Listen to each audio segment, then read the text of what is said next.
काँग्रेसकडून छात्रों की गूंज या कार्यक्रमाचं आयोजन करण्यात आलं आणि यामधून राहुल गांधी तरुणांसोबत संवाद साधणार आहेत। आता या कार्यक्रमावर मुख्यमंत्री देवेंद्र फडणवीसांनी आरोप केलेला आहे। काँग्रेस नेत्यांच्या कॉलेजमधील मुलींशीच राहुल गांधी संवाद साधणार आहेत असा आरोप मुख्यमंत्री देवेंद्र फडणवीसांनी केलाय।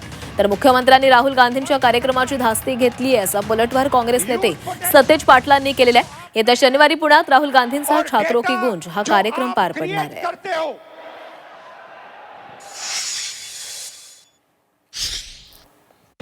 ही आनंदाची गोष्ट आहे, परंतु त्यांनी सरसकट तरुणाईशी संवाद साधला असता तर आनंद वाटला असता।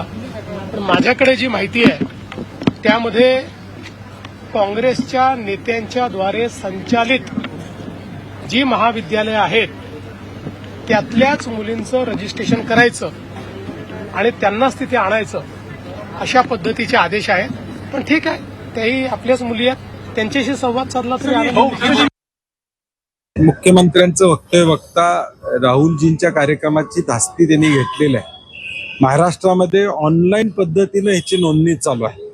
नंदुरबार जिल्ह्यातून देखील मुली येणार आहेत आणि म्हणून महाराष्ट्रातल्या कानाकोपऱ्यातून मुली या कार्यक्रमासाठी येत आहेत।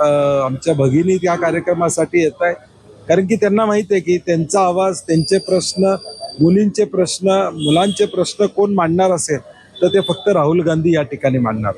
नीटचा विषय असू दे किंवा या देशातले 150च्या वर पेपर जे फुटले, हा मुद्दा राहुलजींनी देश पातळीवर घेतलेला आहे। त्यामुळे आज पुण्यामध्ये ते येत आहेत, याची दखल त्यांनी सुद्धा त्या ठिकाणी घेतलेली आहे, कारण की त्यांना माहिती आहे की या विद्यार्थींना आशेचं किरण देणारे नेतृत्व म्हणजे राहुलजीच आहेत, हे आता सगळ्यांना या ठिकाणी त्याची खात्री झालेली आहे।